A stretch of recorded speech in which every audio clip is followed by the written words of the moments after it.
looking like a Hollywood goddess. Thank you. Yeah. It's 8 years now, Priscilla, since Elvis died, as you know, and you've carved out a successful career for yourself as an actress, particularly on Dallas. So why did you think it worthwhile to regurgitate the whole Elvis thing in a book? Actually, Terry, it's not something that I wanted to do. It's only because his past kept coming up, and there's been a lot of questions about him as a person. There's been a lot of other books that were written. A lot of them did not do him justice in any way. And I felt that it was my duty to take responsibility to hopefully put everything back into perspective. It's just something that I felt I had to do. I didn't want what was written already to go down as history. But do you think it helped the perspective to reveal so many intimate details of your life together?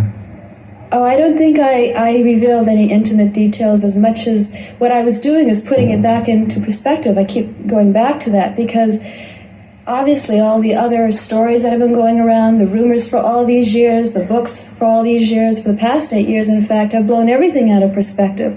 And in my book, if you read it in its fullest, it speaks for itself. There is nothing in there that I feel, whoops, I think this is coming out, that I feel is very, it's just putting it back into perspective and making him a very normal person.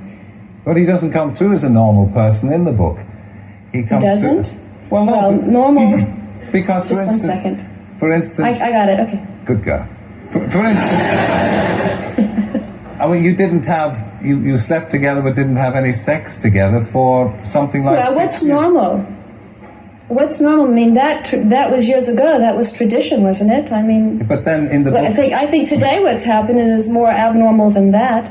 Yes, but in the book you've also said that, for instance, after you had your first child, he wouldn't have sex with you because you were a mother.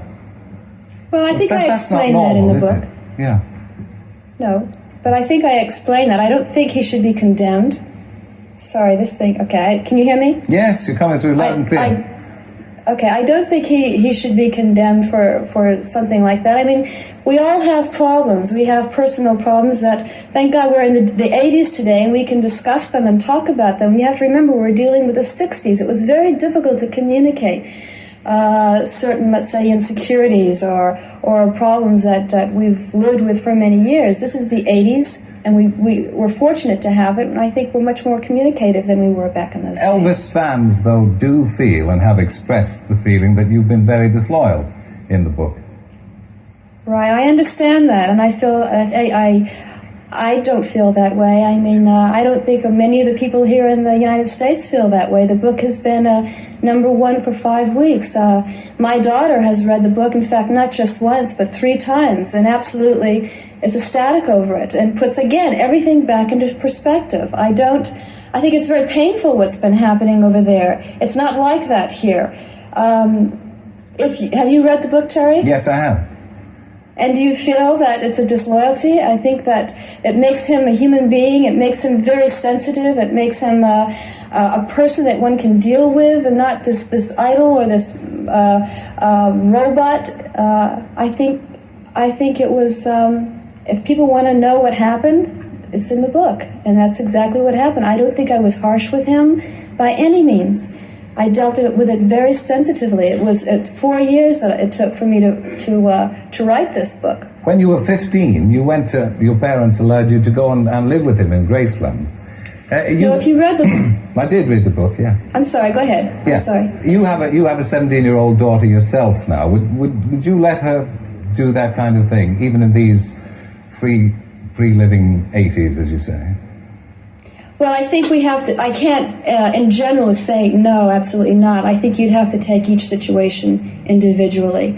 It's not something I would like. No, I wouldn't allow her to all of a sudden go off with someone that I didn't know. But again, this was very difficult for my parents. This was not an easy thing for them. They went through an awful lot, and I put them through an awful lot. I was in love. And there was a lot of calls between the two of us. I faced them and confronted them and said, listen, I'm in love with this man. I already knew what I wanted then, and I wanted to be with him. Now, when you can't, it's difficult to deal with someone who's in love because that's exactly what they were doing, and they did not want to hurt me in any way. In fact, my parents and I are very close today, and I'm sorry that I put them through so much, because they're wonderful people. So you don't regret it? Oh, absolutely not.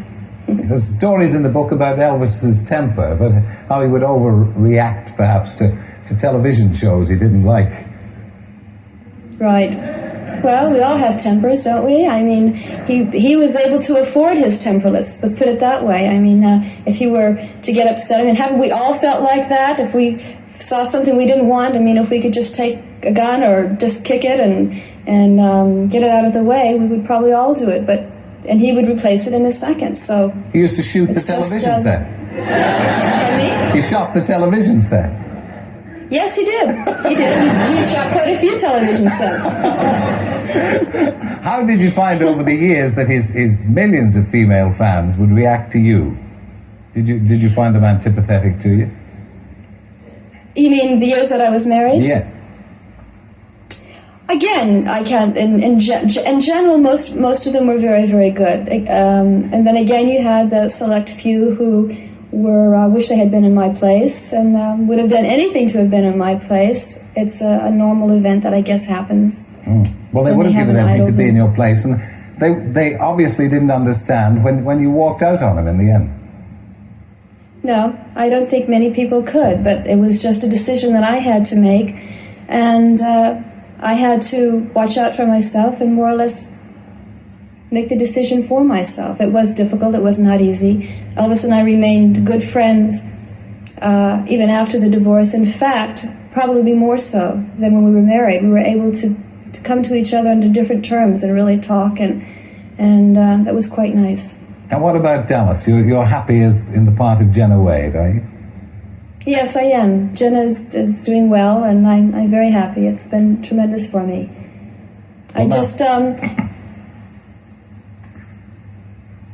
Doesn't it get quiet here? That's the transatlantic link. It's awfully quiet here too. Yeah, it's the transatlantic link. We have a gap of a second or two between the time I talk, and so if I interrupt it, of course, Priscilla stops. So it's all my fault. I was going to ask you, since we do have Patrick Duffy coming in next week on the show, whether you miss old Bobby at all, do you? I'll have to admit, I do. Patrick is a very special person. He was wonderful to work with, and I'm thankful that I had him for my first co-star, because he was very understanding that it was my major first role, and very helpful to me. It's been a pleasure to talk to you. Thank you for talking so frankly to us, and you look absolutely wonderful over all those thousands of miles on the west coast of the States. Thank you, Priscilla Presley. Thank you.